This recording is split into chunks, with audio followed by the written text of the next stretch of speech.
ヘッチーヘッチーヘッチー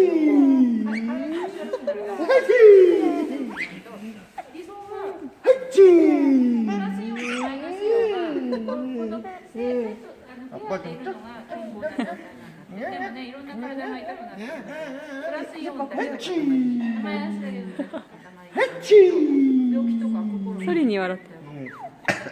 れをね、どっちかがプラスどっちかがマイナスイオンを知ってて、このバランスを整えて心が痛くて嫌な人はもうちょっと弱めなんだけど、これが面白いのね。でもこのレベル